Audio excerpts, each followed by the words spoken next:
semua setuju. Satu yang tidak setuju, tidak ada pas waktu itu. Nah, lalu diangkat dari sumur, lalu dijual. Dibawalah ke Mesir. Sampai di Mesir, Yusuf ini dijual lagi ke Potifar. Akhirnya jadilah Yusuf asisten rumah tangga di rumah Potifar. Tuhan menyertai anak Tuhan yang luar biasa ini, yang harus mengalami penderitaan. Dia harus terpisah, sementara kakak-kakaknya itu melepas bajunya Yusuf dan binatang mereka dipotong satu, lalu darahnya itu dicelupin ke baju itu supaya mereka bisa membuat suatu kebohongan bahwa Yusuf diterkam oleh binatang buas. Dan pada waktu itu akhirnya berita itu sampai ke bapaknya, dan bapaknya akhirnya menderita karena anaknya sudah mati dalam tanda kutip. Suatu kebohongan yang dilakukan oleh saudara-saudaranya. Nah, Bapak Ibu Saudara, ketika Yusuf ada di rumah Potifar diberkati oleh Tuhan. Usahanya di luar juga diberkati oleh Tuhan. Suatu saat Yusuf ini digoda oleh istri tuannya, diajak untuk berzina, tetapi Yusuf menolak. Dia tahu diri, saya sudah ditolong oleh Tuhan. Bagaimana saya bisa mengkhianati, dan bagaimana mungkin saya bisa berbuat jahat yang sebesar ini di hadapan Tuhan. Dari hari ke hari Yusuf dibujuk, tidak mau. Puncaknya istri Potifar ini, karena dia jatuh cinta kepada Yusuf. Yusuf itu ganteng orangnya, manis sikapnya. Lalu sudah diatur strategi oleh istri Potifar.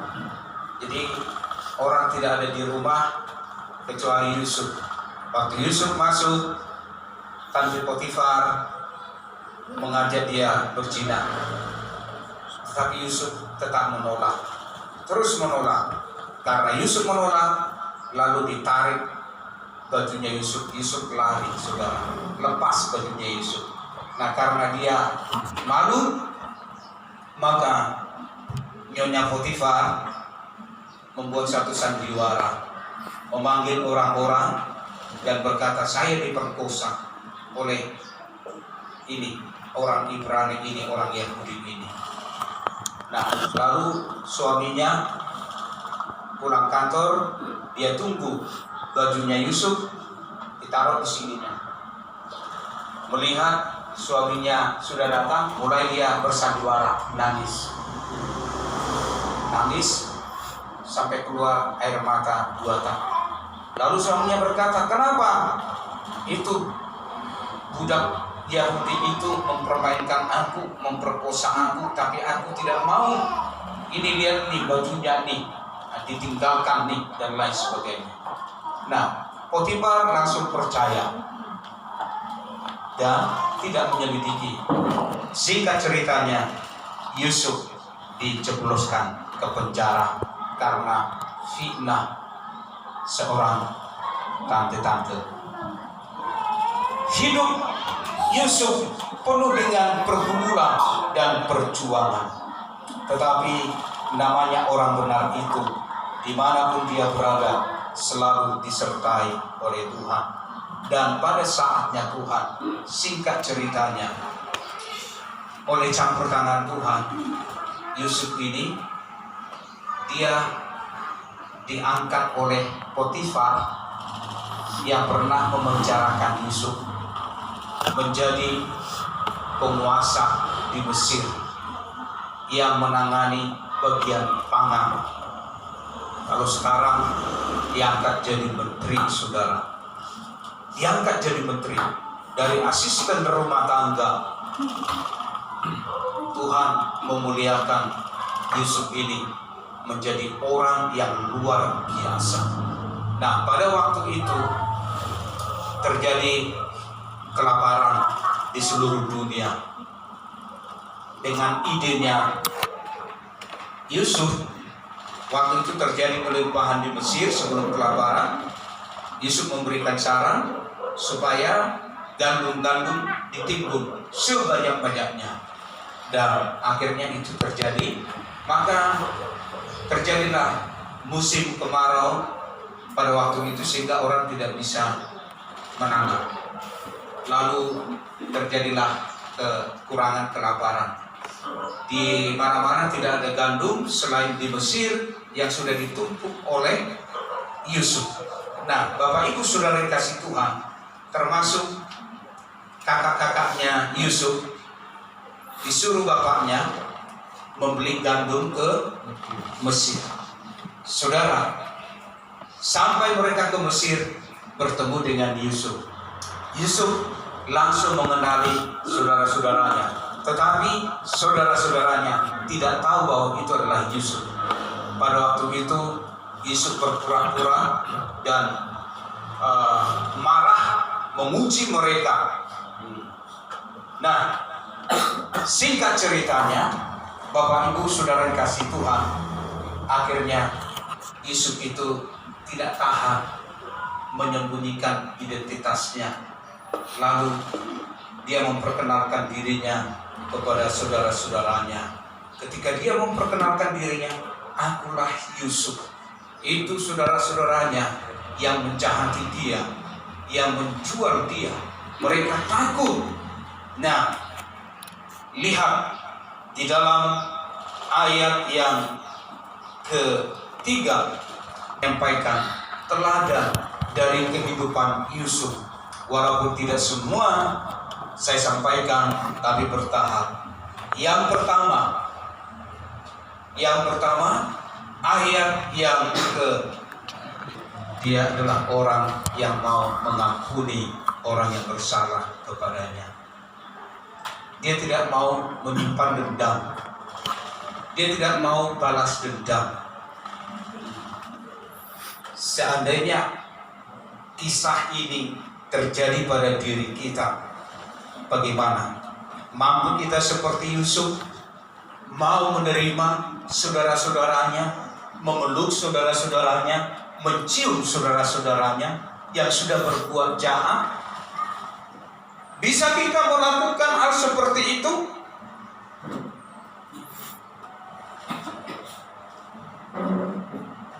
Inilah luar biasanya Yusuf. Dia mampu memaafkan. Dia sudah berhadapan dengan orang-orang yang menjahati dia. Bahkan ketakutan di hadapan Yusuf.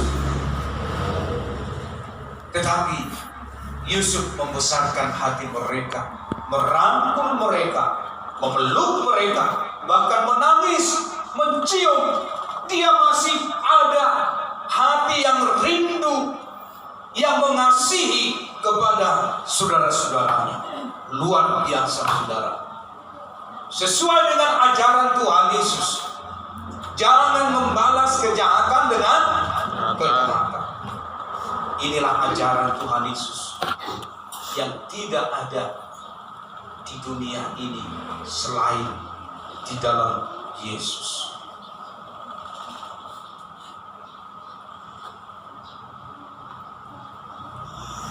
Luar biasa. Sebenarnya Yusuf ini masih muda, saudara. Masih muda. Waktu bertemu dengan saudara-saudaranya di Mesir. Tetapi itulah luar biasa Yusuf ini.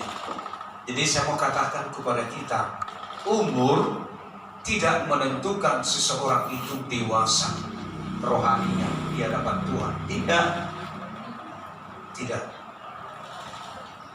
Itu tergantung hati seseorang, hubungan seseorang dengan Tuhan. Itu yang menentukan kedewasaan rohani. Dan orang yang mau memaafkan, mengampuni yang berbuat jahat kepadanya, itu adalah salah satu tanda kedewasaan rohani seseorang di hadapan Tuhan. Kalau ada saat ini orang yang mungkin membuat hati kita marah, benci, sulit mengampuni, firman Tuhan mengajarkan kepada kita, lepaskan, tanggalkan, jangan simpan itu, karena itu akan menghalangi hidup kita di hadapan Tuhan, menghalangi hidup kita, dan itu pun bisa membuat kita sakit. Bisa. Jadi hati-hati dengan kebencian, dengan dendam, hati-hati kita. Jangan pelihara itu. Saya orang yang sudah mengalami seperti itu. Dia tidak menyimpan sakit hati, tapi mau memaafkan orang yang bersalah kepadanya. 2 ayat 5 sampai 7. Atau saya bacakan ayat yang ke-7.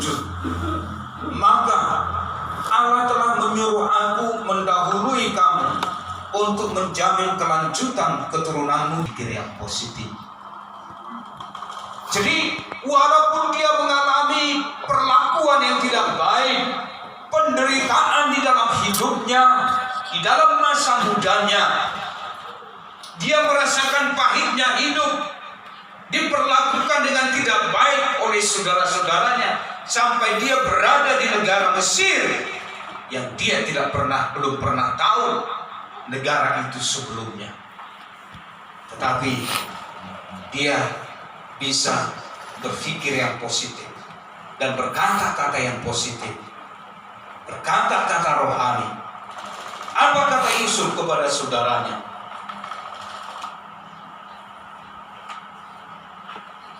Sebab untuk memelihara kehidupanlah Allah menyuruh aku mendahului kamu ke Mesir. Jadi Yusuf tidak melihat negatifnya. Yusuf melihat apa rencana Tuhan di dalam persoalan, di dalam apa yang dihadapinya pada saat itu. Makanya 1 Tesalonika 5 berkata ayat 18, hal di dalam hidup selalulah berpikir yang positif, selalulah mengucap syukur dalam segala hal, dan bersabarlah. Bersabar. Yusuf ketika dia mengalami penderitaan itu di Mesir, dia tidak lari dari kenyataan, kan? Tidak. Dia tetap bersabar. Dia tetap kuat, tetap menjalankan aktivitasnya, apa yang dipercayakan kepadanya dengan baik dan benar dan tanggung jawab. Ada orang ketika dia mengalami masalah, mengalami pergumulan, untuk melakukan tugas-tugas yang lain dia terbengkalai, tidak ada semangat. Saudara, kita sudah kalah. Sudah kalah. Jadi yang benarnya kita belajar seperti Yusuf, berpikir yang positif. Karena hidup ini, kita hidup di dunia ini, kita harus mengalami proses. Dunia inilah padang gurun kita saat ini. Namanya hidup di dalam dunia, pasti mengalami persoalan, pergumulan hidup. Nah, jadi kita harus menjalani, kita harus melewatinya dengan baik, dengan benar. Dan selalulah berpikir yang positif. Jangan lihat negatifnya. Jangan lihat negatif.